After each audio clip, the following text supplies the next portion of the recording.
মাননীয় স্বরাষ্ট্রমন্ত্রীর প্রত্যক্ষ নির্দেশনায় সুন্দরবন অঞ্চলে সক্রিয় সকল বনদস্যু বাহিনীর নির্মূলের লক্ষ্যে বাংলাদেশ কোস্টগার্ডের নেতৃত্বে operation restore piece in Sundarban এবং অপারেশন ম্যানগ্রোভ শিল্ড নামে দুটি বিশেষ অভিযান পরিচালিত হচ্ছে।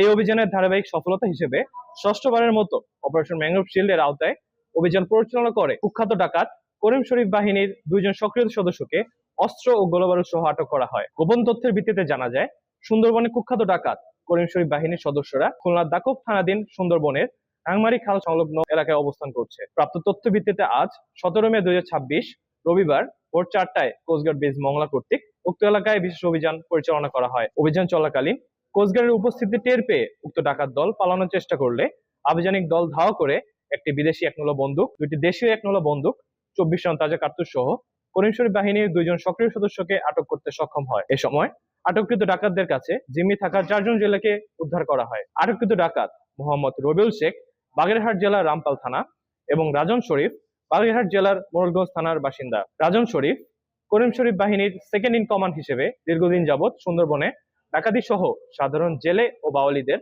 জিম্মি করে মুক্তিপণ আদায় করে আসছিল। উল্লেখ্য, রাজন শরীফের বিরুদ্ধে বাগেরহাট সদর থানায় একটি হত্যা মামলা রয়েছে। জব্দকৃত অস্ত্র, গোলাবারুদ ও আটককৃত ডাকাতদের পরবর্তী আইনানুগ ব্যবস্থা গ্রহণ ও উদ্ধারকৃত জেলেদের পরিবারের নিকট হস্তান্তরের কার্যক্রম প্রক্রিয়াধীন রয়েছে। সুন্দরবনকে সম্পূর্ণরূপে দস্যুমুক্ত করতে ডাকাত ও তাদের সহায়তাকারীদের বিরুদ্ধে কোস্টগার্ড ভবিষ্যতেও এ ধরনের অভিযান অব্যাহত রাখবে।